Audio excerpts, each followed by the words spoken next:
அன்புக்குரியவர்களே, மறுபடியுமாக வலைதளத்தின் வாயிலாய் உங்களை சந்திப்பதிலே மிகுந்த மகிழ்ச்சி அடைகின்றேன். ஆண்டவராக இயேசு கிறிஸ்துவனுடைய இணையற்ற திருப்பெயரிலே உங்கள் அனைவருக்கும் அன்பின் வாழ்த்துக்களை தெரிவித்துக் கொள்கிறேன். இந்த நாளிலே உங்களோடு கூட கிறிஸ்துவை பற்றுவதே வழி என்கின்ற தலைப்பிலே உங்களோடு கூட கடவுளுடைய வார்த்தையை நான் பகிர்ந்து கொள்ள விரும்புகின்றேன். Believing in Christ the way. பொதுவாக உயிர்த்தெழுந்த திருநாளுக்கு பின்பதாக வருகின்ற அந்த திருவசனங்கள் அல்லது அருளுரை அனைத்துமே உயிர்த்தெழுதலோடு சற்றே தொடர்புடைய பகுதியாக இருக்கும் என்று நான் ஏற்கனவே உங்களுக்கு சொல்லி இருக்கிறேன். அந்த அடிப்படையே தென்னிந்திய திருச்சபையுடைய கால அட்டவணையின் படியா இன்றைய நாளில் நமக்கு கிறிஸ்துவை பற்றுவதே வழி என்கின்ற தலைப்பினை நமக்கு அளித்திருக்கிறார்கள். சிறு வயதிலே என்னுடைய ஊரிலே ஒரு கைகாட்டி மரம் இருக்கும். எத்தனை பேருக்கு இந்த கைகாட்டி மரம் என்று சொன்னால் தெரியும் என்று கூட எனக்கு தெரியவில்லை. அதாவது ஒரு 3 வழிகளோ அல்லது 4 வழிகளோ 5 வழிகளோ இருக்கின்ற ஒரு இடத்துல பயணிகள் வருகிறவர்கள் எங்கு செல்வது என்று தெரியாமல் சென்று விட போகிறார்கள் என்பதற்காக, வழிகாட்டுவதற்காக அல்லது ஒரு ஊரினுடைய பெயரை சுட்டி காண்பிப்பதற்காக இந்த கைகாட்டி மரங்கள் இருக்கும். சின்ன வயசுல நான் பார்ப்பேன், இந்த பாதை திண்டிவனம் செல்லுகின்ற பாதை, இந்த பாதை பாண்டிச்சேரி செல்லுகின்ற பாதை, இந்த பாதை மாமல்லபுரம் செல்லுகின்ற பாதை. இப்படி எனக்குள்ளாக நான் சிறு வயதிலே இதை குறித்து நான் யோசித்து இது ஏன் வைத்திருக்கிறார்கள் என்று எண்ணி பார்ப்பேன். பின்பதாகவே இந்த கைகாட்டி மரம் உண்மையாகவே வழி தெரியாமல் இருக்கிறவர்களுக்கு, புதிதாய் வருகிறவர்களுக்கு இது மிகுந்த பயனுள்ளதாக இருக்கும் என்று நான் அறிந்து கொண்டேன். ஒரு முறை பெங்களூருக்கு சென்று விட்டு நான் சென்னைக்கு இரவு பொழுதிலே திரும்பி வந்து கொண்டிருந்தேன். அப்படி வந்து கொண்டிருக்கிற பொழுது பெங்களூரிலிருந்து வருகிற போது 2 விதமான வழிகள் இருக்கிறது. ஒசூர் வழியாக வருகின்ற ஒரு வழி இருக்கிறது, இன்னொரு வழியாகவும் நாம் வரலாம், பல்மனேர் பகுதி வழியாக வருகின்ற ஒரு வழி. நான் இந்த பல்மனேர் பகுதியாக நான் வந்தேன். அப்படி வருகின்ற பொழுது கொஞ்சம் வழியிலே சாலையை செப்பரேட் கொண்டிருந்தார்கள், வழியிலே பிரிட்ஜ் எல்லாம் கட்டுக் கொண்டிருந்தார்கள். கொஞ்ச நாளைக்கு அந்த வேலையெல்லாம் நிறுத்தி வைக்கப்பட்டிருந்ததுனால நிசப்தமாக அந்த சாலை இருக்கிறது. யாரும் வருவது அதிகமாக இல்லை, போக்குவரத்தும் அதிகமாக கிடையாது. கொஞ்சம் தூரம் நான் சென்னை நோக்கி வந்து கொண்டே இருக்கிற பொழுது இரவு நேரத்தில் குடும்பமாக நாங்கள் வருகிறோம். திடீரென்று ஒரு இடத்துல பாதை 2ஆக பிரிகிறது. நான் சற்று முட்டுமாக பார்க்கிறேன், இது எங்கு செல்கின்ற பாதை என்று பார்க்கிற போது அங்கு சாலை வேலை பணி நடைபெற்றதுனாலே அங்கு இருக்கிற கைகாட்டி மரம் அங்கு இல்லை. எந்த பகுதிக்கு நான் செல்ல வேண்டும் என்கின்ற அந்த வழிகாட்டுகின்ற அந்த வழிகாட்டி மரம் அங்கே இல்லாமல் இருந்தது. உடனே எனக்கு ரொம்ப கஷ்டமாயிடுச்சு. இந்த இரவு பொழுதுல என்ன செய்வது, கொஞ்ச நேரம் நிறுத்தி விட்டு எதிர் வந்த ஒரு வண்டி நல்ல வேலையாக வந்தது. அவர்கிட்ட கேட்டேன், சென்னை போகின்ற பாதை எது என்று. அவர்கள் சொன்னார்கள், இது சென்னை போகிற பாதை, இது வேலூர் செல்கின்ற பாதை என்று சொன்னார்கள். ஒருவேளை நன்றாக வழி தெரிந்த எனக்கு அல்லது எந்த இடத்துக்கு தான் நான் போகிறேன் என்ற ஒரு எண்ணம் இருக்கிற எனக்கு, எங்கு புறப்பட்டேன் எங்கு செல்கிறேன் என்கின்ற எண்ணம் இருக்கிற எனக்கு அன்றைய நேரத்திலே பல குழப்பங்களை அது விளைவித்தது. ஆனால் இன்றைக்கு யார் நம்மை நடத்துவார்கள், எப்படி செல்வது என்று இருக்கிற சூழ்நிலையில கூட கிறிஸ்து சரியான பாதையிலே நம்மை நடத்தி செல்வார் என்ற விசுவாசத்துக்கு நேராக அழைத்து செல்வதுதான் இந்த அருளுரையுடைய அடிப்படை நோக்கம். ஏனென்றால் இயேசு சீடர்களோடு வாழ்ந்து கொண்டிருந்தார், அவர் மரித்தார், உயிர்த்தெழுந்தார். அதன் பின்பதாக எப்படி சீடர்கள் ஆண்டவருடைய பாதையில நடந்து செல்வது என்பதுதான் இன்றைய நாளினுடைய அருளுரை தலைப்பினுடைய மிகப்பெரிய ஒரு சிந்தனையாக அமைந்திருக்கிறது. குறிப்பாக நாம் பார்ப்போம் என்று சொன்னால், இன்றைய நாளிலே படிக்க கேட்ட பழைய ஏற்பாட்டு பகுதி அந்த யாத்திராகமம் 14ஆம் அத்தியாயம் 10 முதல் 20 வசனங்களிலே அடங்கி இருக்கிற பகுதியை நாம் பார்க்கிற பொழுது அதிலே பல விஷயங்கள் புதைந்து கிடக்கிறது என்பதை நாம் அறிந்து கொள்ள வேண்டும். குறிப்பாக நான் சொல்வேன் என்று சொன்னால், முதலாவதாக விடுதலை பயணத்திலே ஒரு புதிய வழி, the new way in the Exodus journey. விடுதலை பயணம், ஒடஸ் என்றாலே ஒரு பாதை, எக்ஸ் என்றால் ஒரு ஒன்றிலிருந்து ஒரு புதிய பாதை ஒன்று உருவாக்கம் பெறுகிறது. அதனால்தான் யாத்திராகமம் விடுதலை பயணம் என்று அதனை சொல்லுகின்றோம். அதாவது the new way in Exodus journey. யாத்திரையிலே ஒரு புதிய ஒரு வழி அங்கே பிறக்கிறது. என்ன நடக்கிறது? எகிப்தியருடைய அடிமைத்தனத்தில் எபிரேயர்கள், இஸ்ரவேல் மக்கள் அங்கே சிக்கி தவித்துக் கொண்டிருக்கிறார்கள். கடவுளிடத்திலே அவர்கள் முறையிடுகிறார்கள், கூக்குரலிடுகிறார்கள். கடவுள் அவருடைய வார்த்தையை கேட்டு அந்த மக்களை விடுதலை செய்யும்படியாய் மோசேயை தெரிந்து கொள்கிறார். அவரும் பல்வேறு விதமான அற்புத அடையாளங்களை செய்து எப்படியாவது பார்வோனிடத்து மீட்டு வர வேண்டும் முயற்சி செய்கிறார். என்றாலும் அவர்கள் தப்பித்தோம் பிழைத்தோம் என்று இஸ்ரவேல் மக்களை அழைத்து கொண்டு அவர் ஓடுகின்றார். வாக்களிக்கப்பட்ட கானானை நோக்கி, பாலும் தேனும் ஓடுகின்ற அந்த நாட்டை நோக்கி அவர் ஓடிக்கொண்டிருக்கிறார். இப்படி செல்லுகின்ற போதுதான் வழியிலே இங்கு ஒரு பெரிய பிரச்சனை எழுப்புகிறது. குறிப்பாக விடுதலை பயணம் யாத்திராகமம் 14ஆம் அதிகாரம் 10 முதல் 12 வசனங்களிலே பார்வோன் நெருங்கி வந்து கொண்டிருக்க இஸ்ராயேல் மக்களும் தம் கண்களை உயர்த்தி எகிப்தியர் தங்களை பின்தொடர்ந்து வந்து கொண்டிருப்பதை கண்டனர். பெரிதும் அச்சமுற்றவராய் இஸ்ரேல் மக்கள் ஆண்டவரை நோக்கி கூக்குரல் எழுப்பினர். அவர்கள் மோசேயை நோக்கி, எகிப்தில் சவக்குழிகள் இல்லை என நீர் எங்களை பாலை நிலத்திலே சாவதற்கு இழுத்து வந்தீர். நாங்கள் எகிப்தியர்களுக்கு ஊழியம் செய்வோம் என்பதுதானே எகிப்தில் நாங்கள் உம்மிடத்தில் கூறிய வார்த்தை. நாங்கள் எகிப்தியர்களுக்கு ஊழியம் செய்வோம் என்று நாங்கள் அந்த எகிப்திலே கூறியிருக்க, பாலை நிலத்தில் செத்து ஒழிதை விட எகிப்தியருக்கு ஊழியம் செய்வது எங்களுக்கு நலமாக இருக்கும் என்றனர். நாங்க எதுக்கே இங்க வந்தோம்? இந்த பாலை நிலத்திலே வந்து எங்களை சாகடிப்பதற்கு அங்கு சவக்குழிகள் இல்லை என்று இங்கு அழைத்து வந்தீரா?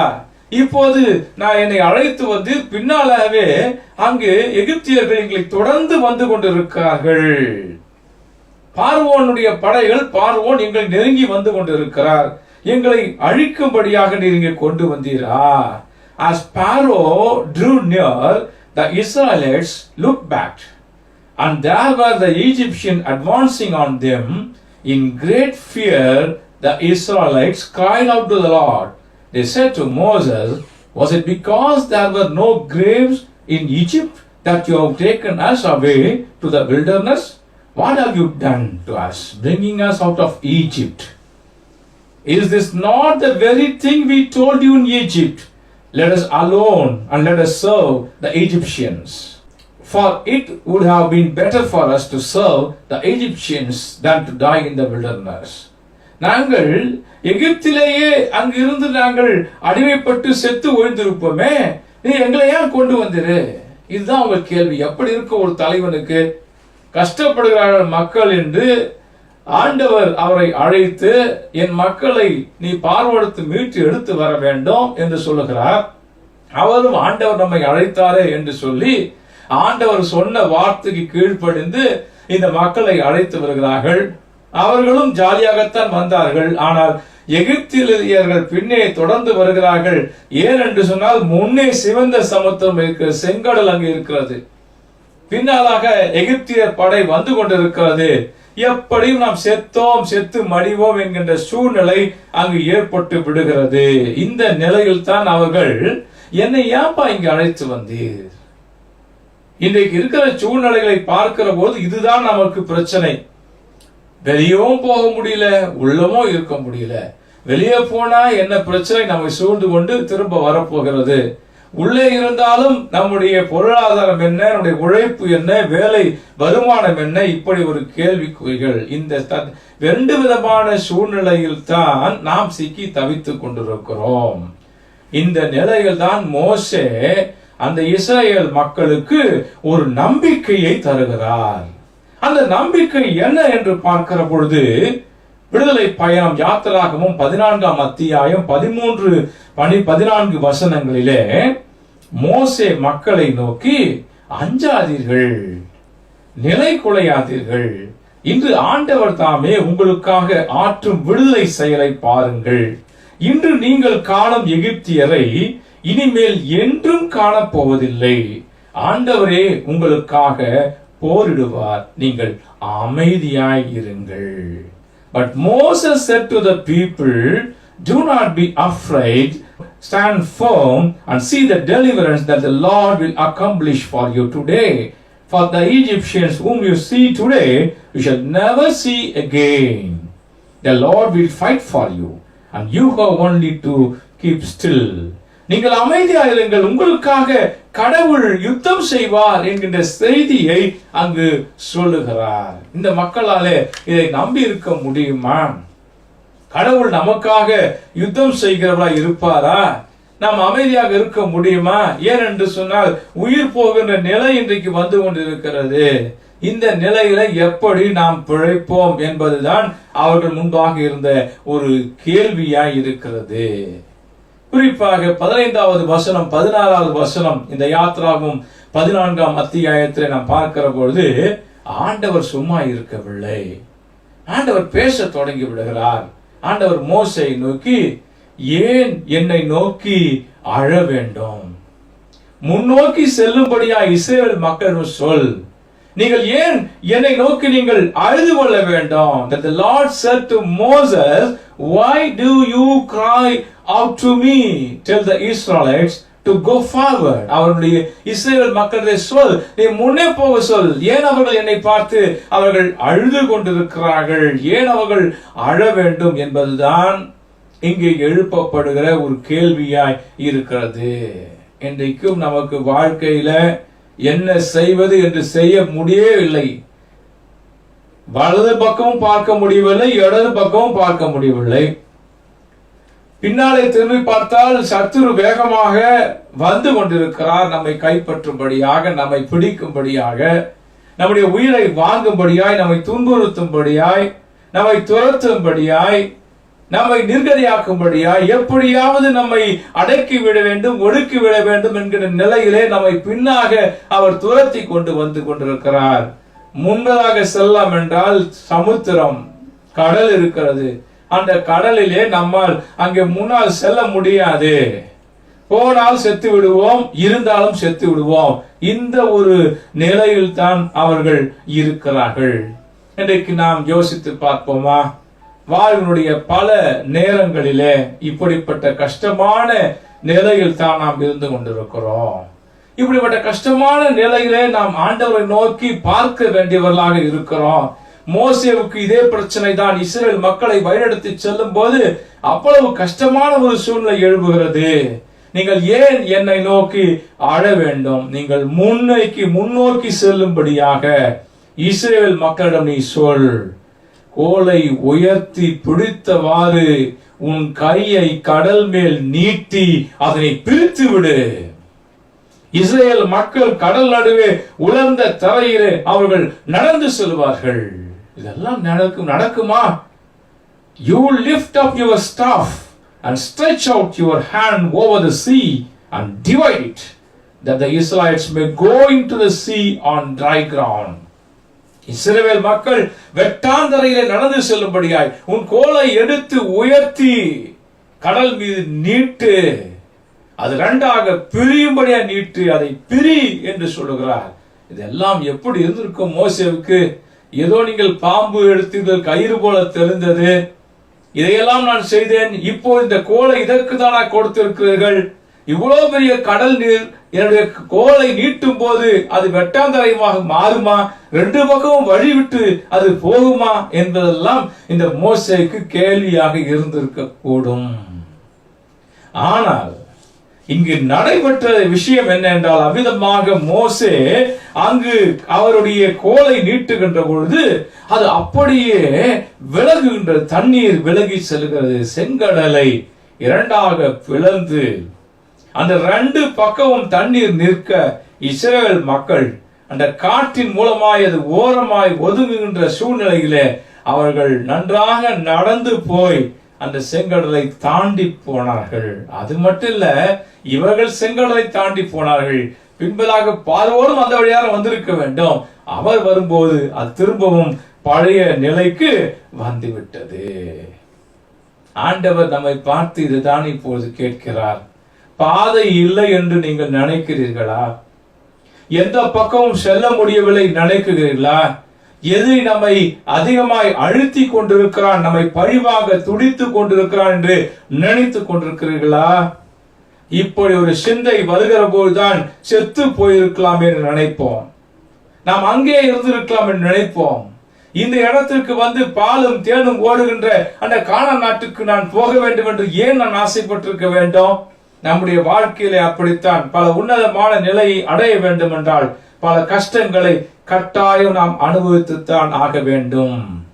கடினப்பாடுகளை நாம் தாங்கிக் கொண்டுத்தான் ஆக வேண்டும். இப்படிப்பட்ட கடினப்பாடுகள் மத்தியிலே அழுகின்ற வேளையில ஆண்டவரும் நம்முடைய அழுகுறலை கேட்டு அவர் நம் மீது இறங்குகிறவராக இருக்கிறார். நீங்கள் ஏன் அழ வேண்டும்? Why do you cry out to me? இன்றைக்கு யார் யார் என்னென்ன கஷ்டத்தோடு ஆண்டவருடைய சமூகத்தில் அழுது புலம்பிக் கொண்டிருக்கிறீர்களோ, உங்களுடைய கண்ணீரின் காரணத்துக்கு நிச்சயமாய் கடவுள் விடுதலை கொடுக்கிறவராய் இருக்கிறார். செங்கடல் உங்களுக்கு முன்பதாக நின்றாலும் கூட அதை நீங்கள் மேற்கொள்ளக்கூடிய ஆற்றலையும் தலைமைத்துவ பண்புகளையும் மோசே என்ற இறைவாக்கினர் மூலமாக உங்களுக்கு கொடுத்திருக்கிறார் என்பதை நீங்கள் புரிந்து கொள்ள அழைக்கப்படுகிறீர்கள். இரண்டாவதாக நாம் பார்க்கிற பொழுது, இந்த இரண்டாவது வழி இயேசுவிலே ஒரு புதிய ஒரு வழி, the new way in Jesus. இந்த புதிய பாட்டு பகுதியிலே நாம் பார்க்கிற பொழுது யோவான் 14ஆம் அத்தியாயம் 6வது வசனம் எல்லாருக்கும் மனப்பாடமாக தெரியும். நானே வழியும் சத்தியமும் ஜீவனுமாய் இருக்கிறேன். இயேசு அவரிடம், வழியும் உண்மையும் வாழ்வும் நானே, என் வழியாய் அன்றி எவரும் தந்தையிடம் வருவதில்லை. Jesus answered, I am the way, the truth and the life. No one comes to the Father except through me. என்னை அன்று யாரும் தந்தையிடத்திலே வர முடியாது. இதை எப்ப சொல்றாருன்னு பாத்தீங்கன்னா இன்ட்ரெஸ்டிங்கா இருக்கும். யோவான் 14ஆம் அதிகாரம், 15வது அதிகாரம், 16வது அதிகாரம், இந்த 3 அத்தியாயமும் நாம் பார்க்கிற பொழுது இவைகள் அனைத்துமே அது ஒரு, அதாவது பிரிவு உபசார பேச்சாக அது அமையும். அதாவது நான் பிரிந்து செல்கிறேன், பிரியாவிடை பேசுகின்ற அந்த ஒரு செய்தியாகத்தான் இருக்கும். பிரியாவிடை தருவார். எப்படி தருவார் என்று சொன்னால், நான் இங்க இருக்கிறேன், வாழ போகிறேன், கொஞ்ச நாள்ல மரித்து போவேன், நான் இங்கே போகிறேன், பிதாவிடத்துல போகிறேன், உங்களையும் நான் வந்து அழைத்து செல்வேன், இப்படி எல்லாம் சொல்லிக் கொண்டிருக்கும் போது உங்கள் இதயம் கலங்காதிருப்பதாக என்றெல்லாம் அங்கே சொல்வார். அப்படிதான் அந்த பகுதி அமைந்திருக்கும். இந்த இடத்தில் தான் தோமா அவர்கள் ஒரு பெரிய உண்மையை எடுத்துரைக்க வைப்பார்கள். அதாவது இந்த நானே வழியும் சத்தியம் ஜீவனுமாய் இருக்கிறேன் என்பது இந்த ஐ அம் சேயிங் என்று சொல்லப்படுகிற நானே மொழிகள் என்று சொல்லப்படுகிற அந்த மொழிகளிலே ஒரு மொழி. இந்த நானே என்று சொல்லுகிற போது இந்த நானேவுக்கும் பழைய ஏற்பாட்டுக்கு ஒரு தொடர்பு உண்டு. குறிப்பாக இஸ்ரேல் மக்களை எகிப்தின் அடிமைத்தனத்திலிருந்து மோசே வெளியே கொண்டு வருவதற்காக மோசேவை கடல் அழைக்கிற போது, ஆண்டவரே நீர் யார் என்று கேட்கும் போது, நான் இருக்கிறவராகவே இருக்கிறேன் என்று சொல்வார். யாவே என்கின்ற பெயரை எடுத்து உரைப்பார். நான் இருக்கிறவராக இருக்கிறேன், I am that I am. நான் இருக்கிறவராகவே இருக்கிறேன். இந்த நானே என்று சொல்லும் போது கிரேக்கத்திலே எகோ ஐமி என்று பொருள். அதாவது எகோ ஐமி என்று சொன்னால் I am, நான் இருக்கிறவராக இருக்கிறேன். ஆக இந்த நானே என்று நான் என்று சொல்ல ஐ, நானே ஆயம் என்று சொல்லுவது, நானே வழியும் சத்தியம், நானே நானே என்று சொல்லுகிற போதெல்லாம் எதை சொல்லுகிறது என்றால், பழைய ஏற்பாட்டிலே கடவுள் அந்த இஸ்ரேல் மக்களோடு இருந்தது போல இப்போதும் நான் உங்களோடு கூட இருக்கிறேன். பழைய ஏற்பாட்டு பயணங்கள் தடைபடாமல் எப்படி அவர்களை வழிநடத்தி சென்றேனோ அதே விதமாக இந்த புதிய ஏற்பாட்டு பயணத்தில் நான் உங்களோடு கூட துணை நிற்கிறேன் என்பதை சொல்லுகின்ற ஒரு பகுதியாகவே இது அமைந்திருக்கிறது. இதைத்தான் தோமா அவர்கள் எடுத்து சொல்றார். தோமா எப்பவுமே நல்ல ஒரு ஹானஸ்டா ஒரு கொஸ்டின் கேட்டார் இந்த இடத்துல. என்ன என்றால், எப்போதும் அவர் கேட்கிற அந்த கேள்விக்கு ஒரு அழகு இருக்கும். அந்த கேள்வியினுடைய ஊடாக இருக்கின்ற பதிலும் கூட இந்த உலகத்துக்கு பல உண்மைகளை எடுத்து சொல்லும். எதுக்காக நானே வழியும் சத்தியம் ஜீவனுமாய் இருக்கிறேன் இவர் சொன்னார் என்பதற்கு ஒரு கேள்வி இருக்குது. நீங்க எங்க போறீங்க அதை சொல்லுங்க. முதல்ல நீங்க எங்க போறீங்கன்றது எங்களுக்கு தெரியாது. நான் தெரியாதப்ப நான் போறேன், உங்களுக்கு ஒரு இடத்தை ஆயத்தப்படுத்த போறேன், நீங்க வந்துருவீங்க, இப்படிலாம் சொல்லிட்டு இருக்கீங்களே, எங்க போறீங்க அதை சொல்லுங்க அப்படின்னு கேட்கிறாரு. அப்படி சொல்லும் பொழுதுதான் ஆண்டவராக இயேசு கிறிஸ்து இதை சொல்லுகிறார். எப்பொழுதெல்லாம் கேள்விகளும் சந்தேகங்களும் எழுப்பப்படுகிறதோ அப்போது தெளிவான பதில்கள் கிடைக்கும். Walking in the ways of God, கடவுளுடைய வழியிலே நடப்பது என்பது மிக மிக முக்கியம். எங்க போகிறோம், எந்த இடத்துல செல்லுகிறோம் என்ற சிந்தனை நமக்கு இருக்க வேண்டும். இதுதான் கிறிஸ்தவ பற்றுமை. இங்கு கண்ணை மூடுகிறோம், அங்கு கண்ணு திறப்போம். இது கிறிஸ்தவ விசுவாசம். ஏதோ இந்த உலகத்தில் வந்தோம், வாழுகிறோம், சென்றோம் என்று அல்ல. ஏதோ ஒரு விஷயங்களை நிச்சயமாக நம்முடைய வாழ்க்கையில நாம் செயலாற்ற முடியும் என்கின்ற நம்பிக்கையின் அடிப்படையில நாம் செயல்பட வேண்டும். இந்த யூத சமயமே அதைத்தான் போதித்துக் கொண்டிருக்கிறது. The Jewish religion teaches that man should always walk in the ways of God only. கடவுளுடைய பாதைகளிலே மட்டுமே நடக்க வேண்டும் என்பதைத்தான் இந்த யூத சமயம், இந்த யூத வழி நெறிமுறைகள் எல்லாருக்கும் எடுத்து உரைக்கிறது. அதெல்லாம் நம்ம பார்க்கும்போது இணைச்சட்ட உபாகம் 5ஆம் அத்தியாயம் 5:32-33 வசனங்களிலே, ஆகவே உங்கள் கடவுளாகிய ஆண்டவர் உங்களுக்கு கட்டளையிட்டவற்றை நிறைவேற்றுவதிலே நீங்கள் கருத்தாயிருங்கள். வலமோ இடமோ விலகி நடக்க வேண்டாம். மாறாக உங்கள் கடவுளாகிய ஆண்டவர் உங்களுக்கு கட்டளையிட்டு கூறிய எல்லா வழிகளிலும் நீங்கள் நடவுங்கள், அப்பொழுது வாழ்வீர்கள். அது உங்களுக்கு நலமாகும். நீங்கள் உடமையாக்கிக் கொள்ள போகும் நாட்டிலும் நெடுநாள் நீங்கள் வாழ்வீர்கள். அவ்வளவு அருமையான ஒரு வார்த்தையை இங்கே இணைச்சட்ட நூல்லே, உபாகம் நூல்லே பார்க்கிறோம். வலது பக்கமா இடது பக்கமா, எந்த பக்கம் போவாதீங்க. அதுதான் ஜூவிஷ் ரிலிஜன்ல சொல்றது. நீங்க walking in the ways of God, கடவுளுடைய வழியிலே நடக்க கற்றுக்கொள்ள வேண்டும். இதைத்தான் அவர் வலியுறுத்தி சொல்லிக் கொண்டிருக்கிறார். கடவுளுடைய வழி என்ன என்பதை குறித்து நாம் அறிந்து கொள்ள வேண்டியவர்களாக இருக்கிறோம். சங்கீதக்காரன் தாவீது மற்றும் இறைவாக்கினர்கள் என்ன சொல்லுகிறார்கள்? சங்கீதம் 32:8, நான் உனக்கு அறிவு புகட்டுவேன், நீ நடக்க வேண்டிய வழியை உனக்கு காட்டுவேன், உன்னை கண்ணோக்கி உனக்கு அறிவுரை கூறுவேன். நீ என்ன பாதையில எந்த வழியில நடக்க வேண்டும், இந்த கையை பிடிச்சி நடக்க வைக்கிறது. இதுதான் இஸ்ரவேல் மக்களுடைய வாழ்க்கையில அவர்கள் எப்போதும் ஆண்டவருடைய அந்த கையை பிடித்து கொண்டு அவர்கள் நடப்பார்கள். அது என்னென்றா, ஆண்டவர் விட்டு போகக்கூடாது. எனவேதான் மற்ற நாடுகளில் ஆட்சி நடைபெற்றதற்கும் இஸ்ரவேலில் ஆட்சி நடைபெற்ற வித்தியாசம் உண்டு. இஸ்ரவேல் மக்கள் எப்போது ராஜாவை பெற்று ஆட்சி புரிவது கிடையாது ஒரு பக்கம். மாறாக அவர்கள் தீர்க்கதரிசியை நம்பி வாழ்ந்தார்கள். என்ன ஆண்டவர் சொல்றாரு கேளுங்க, கேட்டு சொல்லுங்க, அவர் கேட்டு சொல்வாரு. அததான் இவங்க என்ன செய்வாங்க, பின்பற்றி நடப்பார்கள். நான் உனக்கு அறிவு புகட்டுவேன், நீ நடக்க வேண்டிய வழியை உனக்கு காட்டுவேன், உன்னை கண்ணோக்கி உனக்கு அறிவுரை வழங்குவேன். கிறிஸ்துவனுடைய பற்றுமைகள்ல நடக்க வேண்டும். அதுதான் இன்றைக்கு தலைப்பு. அந்த அடிப்படையில அந்த வழியை நாம் புரிந்து கொள்ள வேண்டும். ஏசாயா இறைவாக்கினர் நூல் 43ஆம் அத்தியாயம் 19ஆம் வசனத்தின் அடிப்படையில நாம் பார்க்கிற போது, இதோ புது செயல் ஒன்றை நான் செய்கிறேன், இப்போதே அது தோன்றிவிட்டது, நீ அதை கூர்ந்து கவனிக்கவில்லையா? பாலை நிலத்தில் நான் பாதை ஒன்று அமைப்பேன், பால்வெளியிலே நீரோடைகளை நான் தோன்றச் செய்வேன். வறண்ட நிலத்திலே நான் நீர் பாதை ஒன்று அமைப்பேன், அங்கே பால்வெளியிலே உங்களுக்கு நீரோடைகளை நான் தோன்ற செய்வேன். அதாவது ஒன்றுமே நடக்க முடியாது என்று நினைத்து கொண்டிருக்கிறவர்களுக்கு நடக்க வேண்டிய வழியினை நான் சொல்லிக் கொடுப்பேன். ஏனென்றால் ரோமர் 3ஆம் அத்தியாயம் 4ஆம் வசனத்தின் அடிப்படையில, பிகாஸ் காட் இஸ் ட்ரூத், ஆண்டவர் சத்தியம் உள்ளவராய் இருக்கிறார், மாற மாட்டார், உண்மை உள்ளவராய் இருக்கிறார். யோவான் 17:17 விதை சொல்லுகிறது, the word of God are also true. கடவுளுடைய வார்த்தையும் உண்மை உள்ளதாக இருக்கிறது. அதாவது இயேசு பிலாத்து முன்பாக நிற்கிற பொழுது அவர் சொன்னார், Jesus told to Pilate that he has come to bear witness to his truth. அவருடைய உண்மைக்கு சான்று பகரும்படியாக நான் வந்தேன் என்று யோவான் 18 அத்தியாயம் 37 வசனத்துல சொல்லுகிறார். இயேசு 8 அதிகாரம் யோவான் 8 அதிகாரம் 31 32 வசனங்களிலே இயேசு தம்மை நம்பிய யூதர்களை நோக்கி, என் வார்த்தைகளை நீங்கள் தொடர்ந்து கடைபிடித்து வந்தால் உண்மையில் என் சீடர்களாக நீங்கள் இருப்பீர்கள், உண்மையை அறிந்தவர்களாய் இருப்பீர்கள், உண்மை உங்களுக்கு விடுதலை அளிக்கும் என்று சொன்னால் அவர்தான் இந்த உண்மை. இந்த உண்மையை நீங்கள் அறிந்து கொண்டால் சத்தியத்தை நீங்கள் அறிவீர்கள், சத்தியம் உங்களை விடுதலை ஆக்கும் என்று நாம் பழைய மொழிபெயர்ப்பில் படிக்கிறோம். உண்மையை அறிந்தவர்களாய் இருப்பீர்கள், உண்மை உங்களுக்கு விடுதலையை அளிக்கும்.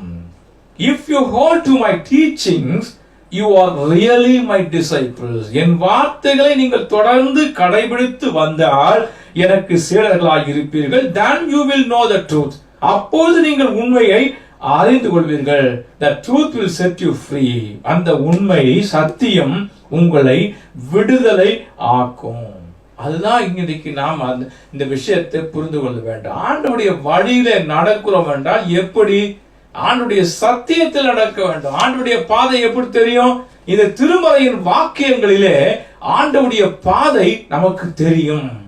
இந்த ஆண்டவருடைய வார்த்தையை நாம் கேட்டு நடக்கிற போது அவருடைய பாதையிலே நாம் நடக்கிறவர்களாக இருப்போம். ஒரு அருமையான கதாசிரியர் ஒன்று சொல்லுகிற போது ஒரு அன்புக்காக ஒரு காதல் கதையை குறித்து சொல்லுகிற போது அவர் இதை அழகாக விளக்க முற்படுகிறார். அதாவது, when I have looked into your eyes, I have realized what life is. உன் கண்களை நான் பார்க்கிற பொழுது வாழ்க்கை என்ன என்பதை நான் உணர்ந்து கொண்டேன் என்று சொல்கிறார். When I have looked into your eyes, I have realized what life is. நான் உன்னை நுற்று நோக்குகின்ற பொழுது வாழ்க்கை என்ன என்பதை நான் உணர்ந்து கொண்டேன். ஆக அன்பு என்பது வாழ்வை கொடுக்கிறதாக இருக்கிறது. பேதுரு கூட இயேசுவை நோக்கி பார்க்கிற போது கடல் மீது சாதாரணமாய் நடந்து சென்றார். உண்மை வாழ்வை பெற்றுக் கொண்டார். எப்போது அவரை விட்டு இந்த பார்வை விலகுகிறதோ அப்போது அவர் வீழ்ந்து போகிறேன், அமிழ்ந்து போகிறேன் என்று சொன்னார். ஆக இன்றைக்கு நாம் நம்முடைய வாழ்விலே இந்த உயிர்த்த இந்த கிறிஸ்துவை எப்படியாவது பற்றி வாழுகின்ற இந்த வாழ்க்கையை வாழ அவருடைய வழியிலே செல்ல நாம் அழைக்கப்படுகிறோம். ஆக மூன்றாவதாக நாம் பார்க்கிற பொழுது the new way in the suffering, பாடுகளின் மத்தியிலே ஒரு புதிய வழிமுறையை பார்க்கிறோம். கடினமான ஒரு நிலையிலே இருக்கிறார்கள் இங்கே சீடர்கள். யார்? பவுலும் சீலாவும். இயேசுவுக்காய் ஊழியம் செய்யும்படியாய் சென்றவர்கள் பாடுகளின் மத்தியிலே அவர்கள் சிக்கி தவித்துக் கொண்டிருக்கிறார்கள். அப்போஸ்தலர் 16 அத்தியாயம் 22 முதல் 24 வசனங்களிலே, உடனே மக்கள் திரண்டெழுந்து அவர்களை தாக்கினார்கள். நடுவர்கள் அவருடைய மேலுடைகளை கிழித்து அவர்களை தடியால் அடிக்க ஆணையிட்டார்கள். அவர்கள் நன்கு அடித்து சிறையில் தள்ளி கருத்தாய் காவல் செய்யுமாறு சிறை காவலர் ஒருவருக்கு ஒரு கட்டளையிட்டார். இவ்வாறு கட்டளை பெற்ற அவர்களை உச்சலையில் தள்ளி அவர்கள் கால்களை தொழுவரத்திலே உறுதியாய் மாட்டி வைத்தனர். இங்க Paul and Silas were imprisoned at Philippi.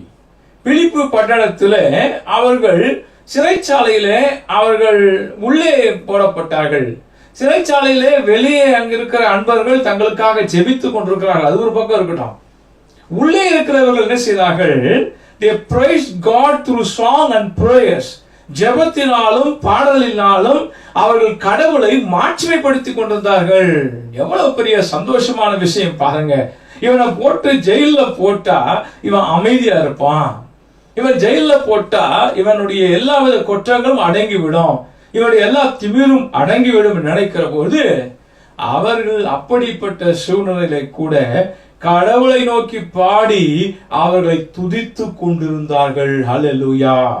நான் ஏன் இதை சொல்கிறேன் என்று சொன்னால், ஒருவரை கட்டிவிட்டால் அவருடைய எல்லா வளர்ச்சிகளும் வளமைகளும் அவருடைய எழுச்சிகளும் அப்படியே அடங்கிவிடும் என்று ஒருபோதும் நான் நினைக்க கூடாது. அது மடமைத்தனம். எந்த ஒரு மனிதனையும் சிறைச்சாலையோ அல்லது கட்டப்படுகிற சூழ்நிலையிலோ அல்லது ஒடுக்கப்படுகிற நிலையோ ஒரு மனிதனை அடைக்க வைக்க முடியாது. இன்றைக்கு சமுதாயத்தில் ஒடுக்கப்பட்ட மக்களை அடக்கி ஆளுகை செய்தார்கள் ஒரு காலகட்டத்தில். ஆனால் அந்த அடிமைத்தனம் எத்தனை நாட்கள் நிலைத்தது? வெள்ளைக்காரர்கள் இந்த நாட்டை ஆண்டார்கள், அடிமைத்தனத்தை வைத்தார்கள். அது எத்தனை நாட்கள் நிகழ்ந்தது? கொஞ்சம் காலம்தான். இந்த அடக்குமுறை ஒடுக்குமுறை ஆணவத்தாலும் அதிகாரத்தாலும் ஆட்சியினுடைய வல்லமையினாலும் ஒருவரை அடக்கி ஒடுக்கி விட வேண்டும் என்று நினைப்போம் என்று சொன்னால் அது உண்மையாக ஒரு முட்டாள்தனம் என்றுதான் நான் சொல்வேன். அங்கே பவுலும் சீலாவும் என்ன செய்கிறார்கள்? அவர்கள் சிறைச்சாலையிலே கடவுளை நோக்கி ஆடி பாடி அவர்கள் துதித்துக் கொண்டிருக்கிறார்கள். பாருங்க, இங்குதான் துன்பத்தின் நடுவிலே, பாடுகளின் நடுவிலே கடவுள் எவ்விதமாக செயல்படுகிறார் என்பதை நாம் புரிந்து கொள்ள வேண்டும். அப்போஸ்தலர் 16ஆம் அத்தியாயம் 26வது வசனத்துல திடீரென ஒரு பெரிய நிலநடுக்கம் ஏற்பட்டது. சிறைக்கூடத்தின் அடித்தளமே அதிர்ந்தது. உடனே கதவுகள் அனைத்தும் திறந்தன, அனைவரின் விலங்குகளும் கழன்று விழுந்தன. நான் பல முறை எண்ணி பார்ப்பேன். இந்த சுனாமி ஒருமுறை வந்தது, அது பல பாடங்களை நமக்கு கற்றுக் கொடுத்தது. தானே புயல் வந்தது, வர்தா புயல் வந்தது. ஒவ்வொரு புயல்களும் நமக்கு சில பாடங்களை கற்றுக் கொடுத்தன. அதே விதமாக ஆற்று வெள்ளம் வந்தது, அது ஒரு பாடத்தை நமக்கு கற்றுக் கொடுத்தது. இன்றைக்கு நாம் கொரோனா இது வந்திருக்கிறது. இந்த நோய் தொற்று ஒரு பாடத்தை நமக்கு கற்றுக் கொடுக்கிறது என்பதை புரிந்து கொள்ள வேண்டும். நம்ம பாட்டு வெளியே போவது, இஷ்டம் போல சுத்துறது, நேரம் காலம் பார்ப்பது கிடையாது, எந்த நேரம் உழைத்து கொண்டிருப்பது, அடுத்தவர்களுக்கு முன்னுரிமை கொடுப்பது கிடையாது, முண்டி அடித்து கொண்டு பஸ்ஸில் ஏறுவது, அடுத்து இப்படி அப்படிமாக இடத்தை பிடிப்பது, இப்படி போட்டிகள் பொறாமைகள் எல்லாம் மாறி இன்றைக்கு ஒவ்வொரு இடங்களிலும் ஒவ்வொரு விதமான தளர்வுகள் சொல்லுகிற போது விதிமுறைகளை மாற்றிக் கொண்டிருக்கிறார்கள். பஸ்ஸில் இவ்வளவு பேர் தான் பயணிக்க வேண்டும், ஒருவர் நிற்கிறார் என்றால் அடுத்தவர் நிற்கிறார் என்றால் 6 அடி இடைவெளி இருக்க வேண்டும். இப்படி பலவிதமான கட்டுப்பாடுகளை விதிக்கிறார்கள். இதைத்தானே நாம் செய்யவில்லை, இதைத்தானே செய்யாமல் நாம் சென்று கொண்டிருந்தோம். ஒருவரை ஒருவர் முண்டி தள்ளுவது, ரேஷன் கடைகளிலே அப்படியே வெற்றலை கட்டுகளை போன்று நாம் இணைந்திருப்பது, இப்படி பல விஷயங்களை இன்றைக்கு நாமவே நம்மை கட்டுப்படுத்தவில்லை என்றால் எதையும் சாதிக்க முடியல. அரசாங்கம் என்ன பண்ணாங்க? சொல்லி பார்த்தாங்க, அப்புறம் என்ன கட்டுப்பாடுகள் விதித்தார்கள், காவலில் வைத்து அடித்து துன்புறுத்தியும் பார்த்தார்கள். பின்பதாக இப்போது என்ன நடந்திருக்கிறது? கொஞ்சம் கொஞ்சமாக தளர்வுகள் வந்திருக்கிறது. நீங்களாக போய் உங்கள் உயிரை காப்பாற்றிக் கொள்ளுங்கள், நீங்களாக போய் உங்களுக்குள்ளாய் கட்டுப்பாடை விதித்துக் கொள்ளுங்கள். ஆக அன்புக்குரியவர்களே, கட்டுப்பாடுகள் என்பது நம்முடைய உள்ளத்திலிருந்து வர வேண்டும். கடமை உணர்வு என்பது நம்முடைய உள்ளத்திலிருந்து வர வேண்டாம். யாரும் நம்மை பலவந்தப்படுத்தி ஒருவரை கட்டிவிட்டு ஒருவரை ஒடுக்கி ஒருவரை அடக்கி கட்டுப்படுத்த வேண்டும் என்று நினைப்பார்கள் என்று சொன்னால் அது மிகப்பெரிய விபரீத விளைவுகளைத்தான் ஏற்படுத்தும். ஒரு பொருளை அழுத்த அந்த பொருள் வெடிக்க ஆரம்பிக்கும். இந்த இடத்துல நான் பார்க்கிற போது இதைத்தான் நடக்கிறது. இவர்கள் எப்படியாவது சிறைச்சாலை வைத்து அடக்கிவிட வேண்டும் என்று நினைக்கிறார்கள். ஆனால் இவர்கள் ஆடி பாடி துதித்தார்கள். ஒரு பெரிய நிலநடுக்கம் ஏற்பட்டது. சிறைக்கூடத்தினுடைய அடித்தளமே அதிர்ந்து போகிறது. The foundation, அதுதான் முக்கியம். The foundation, அது அலை அங்கே அகற்று போய்விடு. The basement of the prison has shock. The basement of the prison has shook. அது அப்படியே அதிர்ந்து விட்டது. இந்த அடித்தளமே அதிர்ந்து விட்டது. All the doors have been opened. எல்லாம் திறக்கப்பட்டு விட்டது. இந்த விதமான ஒரு troubles, ஒரு தொல்லை, இங்க ஒரு புதிய வழி, a new way is being opened in front of Paul and Silas.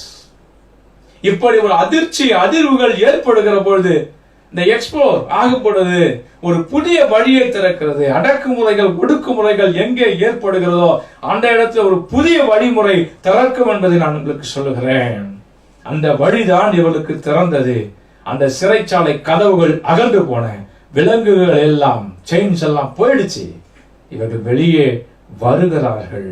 வெளியே வந்து அவர்கள் அங்கே இருக்கிறார்கள். இப்படிப்பட்ட சூழ்நிலை ஏற்படுன அப்போஸ்தலர் 16ஆம் அத்தியாயம் 29-31 என்ன நடக்கிறது? சிறை காவலர் உடனே ஒரு விளக்கை கொண்டு வர சொல்லி விரைந்து ஓடி வந்து நடுங்கியவாறே பவுல் சீலா ஆகியவற்றின் காலில் விழுந்தார். அவர்களை வெளியே அழைத்து வந்து, பெரியோரே, மீட்படைய நான் என்ன செய்ய வேண்டும் என்று கேட்டார். அதற்கு அவர்கள், ஆண்டவராகிய இயேசுவின் மேல் நம்பிக்கை கொள்ளும், அப்பொழுது நீரும் உன் வீட்டாரும் மீட்படைவீர்கள் என்று சொல்கிறார். ஜெயிலர் என்ன நினைக்கிறார்? ஜெயில் வார்டன் என்ன பண்றாரு? இப்படி நடந்து கதவெல்லாம் உடைஞ்ச உடனே கொஞ்ச நேரம் நிதானிச்சு சுதாரித்துக் கொண்டு, ஐயோ, இந்த சிறை கைதிகளை அதிகமாய் பத்திரமாய் பார்த்துக் கொள்ள சொன்னார்களே, எங்கே போனார்கள் தேடுவதற்குள்ளாக அவர்கள் அங்கே தான் இருக்கிறோம் என்று அவர்கள் நின்று கொண்டிருக்கிறார்கள். இதுதான் அவருக்கு ஆச்சரியம். எப்போதுமே அடக்குமுறை ஒடுக்குமுறை வருகிற போது நீங்கள் ஆண்டவரை சார்ந்திருங்கள், ஆண்டவரை பாடி துதித்து கொண்டிருங்கள், ஆண்டவரிடத்தில் நம்பிக்கை வையுங்கள். கட்டுகள் அகன்று போகும். உங்களை ஒடுக்க நினைத்தவர்கள், ஒடுக்குவதற்கு ஆளாக பயன்படுத்தப்பட்ட நபர்கள் உங்கள் காலிலே வந்து விழுவார்கள். அவர்கள் வந்து, பெரியோரே, மீட்படைய நான் என்ன செய்ய வேண்டும்? தவறு செய்து விட்டேன், நான் அடுத்து மீட்படைய என்ன செய்ய வேண்டும் என்று உங்களிடத்தில் புலம்புவார்கள். இது உங்களுடைய வாழ்வின் அனுபவமாக எப்பொழுதும் அமையும் என்பதை உங்களுக்கு நான் சொல்ல விரும்புகிறேன். ஆக அன்புக்குரியவர்களே, உயிர்த்தெழுந்த கிறிஸ்துவின் வழியாக, அந்த பற்றுமை வழியாக நாம் மீட்பை பெறும்படியாக அழைக்கப்படுகிறோம். கிறிஸ்துவை பற்றி வாழ்கின்ற அந்த வாழ்க்கை, கிறிஸ்துவை பற்றுவதே வழி. Believing in Christ is the way. அந்த வழியின் அடிப்படையில யாத்திராகம நூலிலிருந்து அந்த விடுதலை பயணத்திலே ஆண்டவர் எவ்விதமாக மோசே மூலமாக அங்கே செங்கடல் தடுப்பு இருக்கிற போது அதிலே வழியை ஏற்படுத்தினார். இயேசு, நானே வழியும் சத்தியமும் ஜீவனுமாய் இருக்கிறேன், என்னால இல்லாமல் நீங்கள் கடவுள் தந்தை இடத்திலே வர முடியாது, என்னை பின்பற்றுங்கள். என் வழிகளை ஆண்டவருடைய வார்த்தையின் மூலமாக நீங்கள் பெற்று அவர் என்ன சொன்னார் அதோடு நடந்து வழியை, புதிதான வழியை கண்டுபிடித்துக் கொள்ளுங்கள். பவுலும் சீலாவும் சிறைச்சாலையில் இருக்கிற போது பாடுகளின் மத்தியிலே வழியே இல்லை. இந்த சிறைச்சாலைந்து வெளியே வருகிற போது எல்லாம் உடைந்து போனது. ஆனால் இவர்கள் செல்லவில்லை, மாறாக இவர்களை கட்டுவித்தவர்கள் காலிலே விழுந்து மன்னிப்பு கேட்டார்கள். பெரியோரே, மீட்படைய விடுதலை செய்ய கட்டப்பட்டவர்கள் யார் இவர்களை கட்டுவித்தார்களோ அவர்களை விடுதலை செய்ய வேண்டிய உன்னத பொறுப்பினை இவர்கள் பெற்றுக் கொண்டார்கள். அவர்கள் மீட்படைய வழியை கேடுகிறார்கள். நாங்கள் மீட்பின் வழி, ஆண்டவராக இயேசு கிறிஸ்தான் மீட்பின் வழி. அவரிடத்தில் சென்று நீங்கள் பாவ மன்னிப்புக்கு மனந்திரும்பலுக்கேற்ற மன்னிப்பை பெற்றுக்கொண்டு ஆண்டவருடைய பிள்ளைகளாக நீங்கள் மாறிவிடுங்கள் என்கின்ற அந்த கிறிஸ்தவ பற்றுமையை இங்கே எடுத்து வைக்கிறார்கள். இன்றைக்கு நாம் நம்முடைய வாழ்வில எப்படிப்பட்ட தடைகள், போராட்டங்கள் இருந்தாலும், செங்கடல் போன்ற போராட்டங்கள் வந்தாலும் நாம் எதிர்த்து அதை செல்வோம். ஆண்டவர் நிச்சயமாய் அவர் நம்முடைய கூக்குரலை, நம்முடைய அழுகையை கேட்டு பாதைகளை நமக்கு திறப்பார். ஆண்டவராக இயேசு சொன்னார், நானே வழியும் சத்தியம் ஜீவனுமாய் கண்டு அவர் நமக்கு பாதையை செவையாக்கி கொடுப்பார். பாடுகள் வரும். புதிய பாதைகளை கண்டுபிடிக்கிற போது நிச்சயமாக பாடுகள் வரும். அந்த பாடுகளை சரியாக நாம் மேற்கொள்வோம் என்றால், ஆண்டவரிடத்தில் ஆடி பாடி புகழ்ந்து ஆண்டவரிடத்தில் நம்பிக்கை வைப்போம் என்றால் புதிய பாதைகள் திறக்கும். எவர்கள் நம்மை ஒடுக்கினார்களோ அவர்கள் நம் காலிலே விழக்கூடிய நிலை ஏற்படும். கடவுள் நமக்கு வேண்டிய ஆசீர்வாதங்களை அளவில்லாமல் தந்து வழிநடத்துவாராக. நாம் ஜெபம் செய்வோம். தாயும் தந்தையும் ஆகிய கடவுளே, உமக்கு நாங்கள் நன்றி செலுத்துகிறோம். இந்த நாளுக்காக நன்றி செலுத்துகிறோம். இந்த நாளிலே கர்த்தருடைய வார்த்தைகளை குறித்து நாங்கள் சிந்திக்கும்படியாக அருமையான ஒரு வாய்ப்பை கொடுத்தீர் சுவாமி. கிறிஸ்துவ பற்றுமை, உண்மையிலே சார்ந்திருக்கிற அந்த வழியை தெரிந்து கொள்ள எங்களுக்கு ஒரு வாய்ப்பை கொடுத்தீர். அதற்காக நன்றி செலுத்துகிறோம். உண்மையாகவே எங்களுடைய வாழ்க்கையை சிறப்பாக அமைத்துக் கொள்ள உமது அருளை எங்களுக்கு தரும்படியாய் உமது திருக்கரத்தில் எங்களை முற்றிலுமாக தாழ்த்துகிறோம். வழி நடத்தும் ஆசீர்வதியும் இயேசுவின் திருப்பெயரில் வேண்டுகிறோம் கடவுளே. ஆமென்.